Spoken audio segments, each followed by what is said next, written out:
Pavarësisht politikave gjithnjë më të shtrënguara të imigracionit në Gjermani, mijëra qytetarë nga Kosova dhe Shqipëria kanë arritur të bashkohen me familjarët e tyre gjatë këtij viti. Sipas të dhënave zyrtare nga Ministria e Jashtme gjermane, deri në fund të muajit nëntor janë lëshuar gjithsej 101.756 viza për bashkim familjar. Ajo që bie në sy është se shqiptarët nga Kosova dhe Shqipëria përbëjnë një pjesë të konsiderueshme të këtyre aplikimeve. Shifrat sipas shteteve. Kosova renditet e katërta në listë me 7.143 viza të lëshuara, ndërsa Shqipëria e pesta me 4.426 viza. Në vendet e para qëndrojnë Turqia me 14.907, Siria 13.148 dhe India 9.286.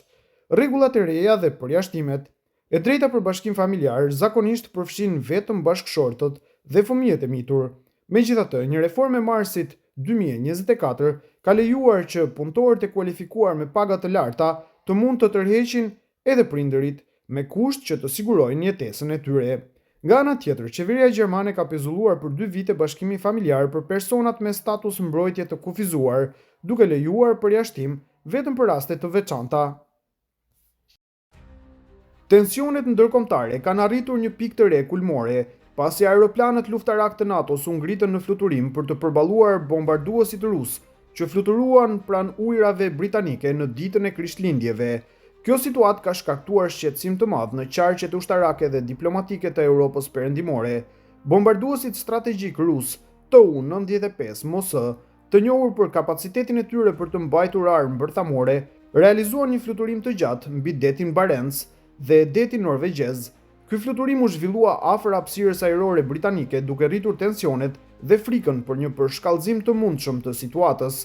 Rusia shpesh përdor këtë lloj aeroplani për misione zbulimi dhe për të demonstruar forcën e saj ushtarake.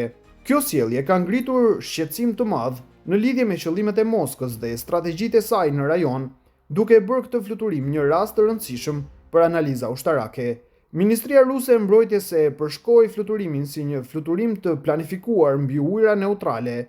Megjithatë, zyrtarët perëndimor e ndoqën me vëmendje këtë lëvizje, duke aktivizuar masa monitorimi për të ndjekur çdo veprim të bombarduesve rus nga ajri dhe radarët toksor. Gjatë misionit, bombarduesit u shoqëruar nga avion luftarak rus Su-33, të cilët ofruan mbështetje dhe siguruan një korridor të sigurt për aeroplanët strategjik. Kjo strategji tregon se Rusia është e gatshme të tregojë forcë dhe të demonstrojë aftësitë e saj ushtarake përballë NATO-s. Fluturimi zgjati më shumë se 7 orë, duke përfshirë kalimin pranë disa zonave të rëndësishme ushtarake dhe kufive të hapësirës ajrore të vendeve aleate. Kjo tregon se Rusia po përpiqet të testojë reagimin e NATO-s dhe të vlerësojë gatishmërinë e saj për të përballuar kërcënime të mundshme. Ky incident është një përkujtim i qartë se tensionet mes Rusisë dhe NATO-s vazhdojnë të rriten. Me situatën që po evoluon, është e rëndësishme që të gjithë aktorët të mbajnë një qasje të matur dhe të monitorojnë zhvillimet për të parandaluar një përshkallëzim të mëtejshëm të konfliktit.